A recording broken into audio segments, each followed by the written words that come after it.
सभी चिकित्सक गणों को नमस्कार। Nano technology of electro homeopathy medical research studies batch number second में हम लोग आज पढ़ेंगे बच्चों के डिजीज़ में एन्यूरिसिस। एन्यूरिसिस उस बीमारी को कहा जाता है जिसमें व्यक्ति की इच्छा न होते हुए भी मूत्र का स्राव हो जाना, मतलब अनैच्छिक मूत्र स्राव, जिसमें बच्चे अक्सर देखे होंगे कि रात में सोते हैं और बिस्तर पे ही उनका सुसु निकल जाता है, और ख़ास तौर पे ये बच्चों में प्रायः होता है। तो आज हम इस रोग के बारे में विस्तार से पढ़ेंगे भी, समझेंगे भी, उनके क्या कारण होते हैं, क्या लक्षण होते हैं, और अंत में EHX मतलब इलेक्ट्रो होम्योपैथी के अंदर उसकी क्या रेमेडीज़ दी जानी चाहिए। नाम के अनुसार अत्यंत अशयंत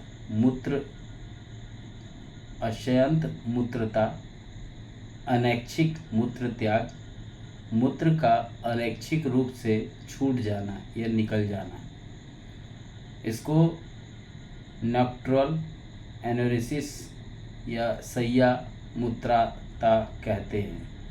साथ ही निद्रा में मूत्र त्याग भी एक परिभाषा होती है।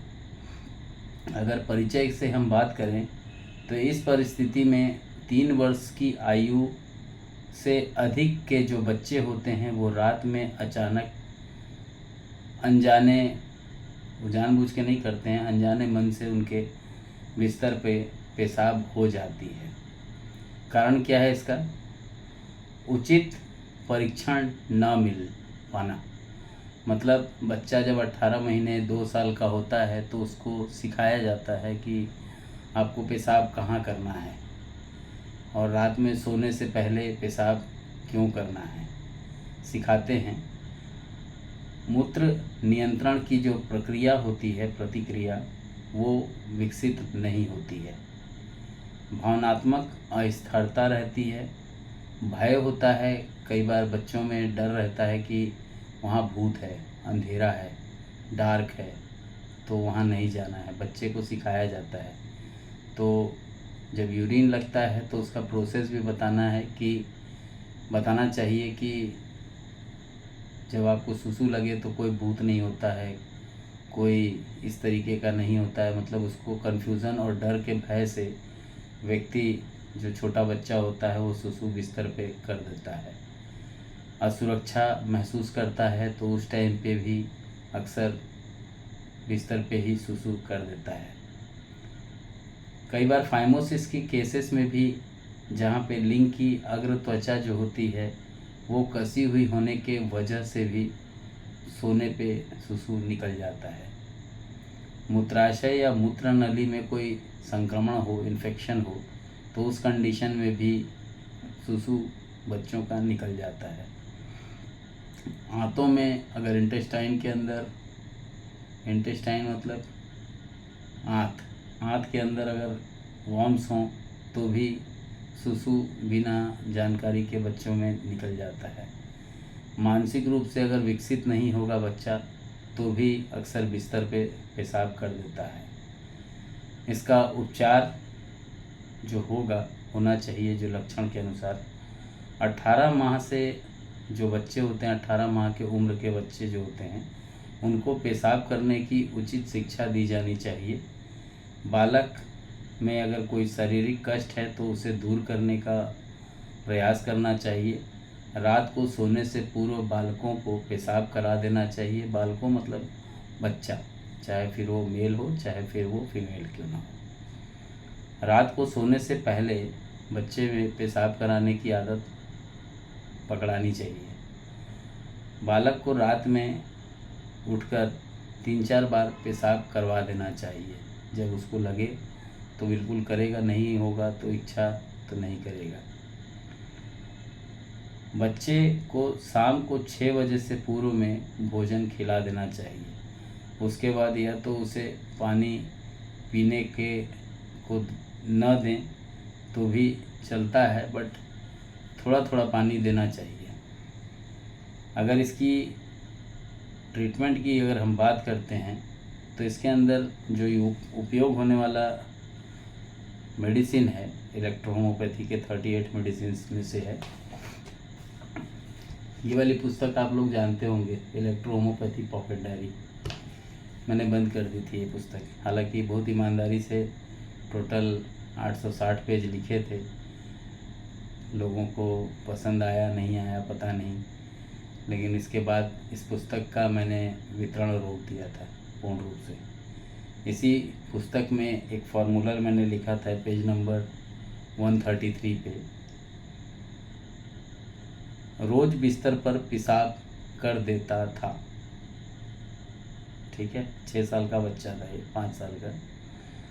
इसको देना है आपको लीवर की मेडिसिन बर्बरिस, सॉलिडागो मतलब S6, S5, S6, C6, A2 और YE। अगर D3 बेस आपके पास है तो 100 ml DW ले लीजिएगा और सभी मेडिसिन का 3-3 ड्रॉप उसमें डाल दीजिएगा। 5 बूंद आधा कप गर्म पानी में मिला करके पेशेंट को पिलाते हैं। अगर पेशेंट की उम्र 18 साल से कम और 12 साल से अधिक हो तो।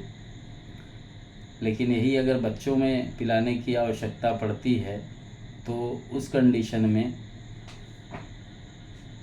बच्चों को दिया जाता है बच्चों के भार के अनुसार। मतलब अगर हम बात करते हैं 5 साल से कम उम्र का बच्चा है तो उसको 3 से 4 बूंद देना चाहिए।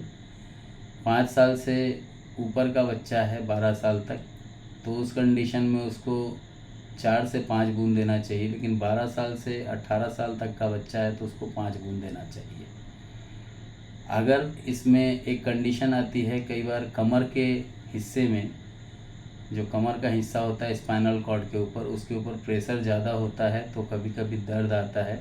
ऐसे कंडीशन में या तो आप ऑक्सी कॉम्प्रेस आता है नारायण हर्बल का, उसका एप्लीकेशन कर सकते हैं, या फिर आपके पास रेड इलेक्ट्रिसिटी होगा उसका D1 बना लीजिएगा, उसका एप्लीकेशन भी आप, अगर ऑक्सी ना हो तो आरी का फर्स्ट डाइल्यूशन जो कि D3 बेस का होना चाहिए, क्योंकि कई लोग क्रूड बनाते हैं और क्रूड भी 1 to 10 टूटता है। अगर 1 to 30 टूटता है तो वो मदर टिंचर है। मदर टिंचर जनरेटेड रेमेडी जो होती है उसकी डाइल्यूशन जो होती है वो 30 तक होती है, क्योंकि मदर टिंचर जनरेटेड जो रेमेडीज़ होती है उसका 30 ड्रॉप इक्वल टू 1 ml होता है, जबकि इलेक्ट्रो होम्योपैथी रेमेडीज़ में 20 ड्रॉप इक्वल टू 1 ml होता है। तो इस बात का खास ध्यान रखेंगे, क्योंकि बहुत सारे लोगों की शिकायत आती है कि सर मैंने मेडिसिन दिया लेकिन रिजल्ट नहीं आया। तो उस बात को आपको विशेष तौर पे समझना होगा कि मेडिसिन जो है वो 10th तक टूटती है या 30 तक टूटती है, ये मैन्युफैक्चरर ही बता सकता है जिससे आपने मेडिसिन प्राप्त किया होगा। अगर डायलूट्रिक थ्योरी से बनी है मेडिसिन तो 1 to 10 ही टूटेगा, 11 पे जाके 0 हो जाएगा उसका मॉलिक्यूल। लेकिन अगर वो एफ्रिन फ्राइन मेथड के द्वारा बनी हुई मदर टिंचर या क्रूड स्काइजरिक के द्वारा बनी हुई मेडिसिन होगी तो उसमें का प्रोसेस, क्योंकि वो सीरियल डाइल्यूशन का प्रोसेस होता है, इसलिए ये पॉसिबल नहीं है कि D3 बेस के बराबर वो वर्क करे, क्योंकि उसके लिए हाइपर डाइल्यूशन मतलब होता है 10,000। लेकिन हमारे लिए हाइपर डाइल्यूशन जैसी कोई शब्द नहीं होती है। अगर मोर देन मोर भी जाते हैं अब तो 10th डाइल्यूशन तक ही जा सकते हैं, और 10th को अगर आप दे रहे हैं किसी को तो डायरेक्ट टू टंग देना होगा। उसमें आप गर्म पानी मिला करके प्रोसेस करेंगे तो रिजल्ट 0 हो जाएगा। धन्यवाद, आज के लिए इतना ही। जय हिंद, जय इलेक्ट्रो होम्योपैथी, जय काउंट सीजर मेटी जी, जय नासक मेथोडोलॉजी।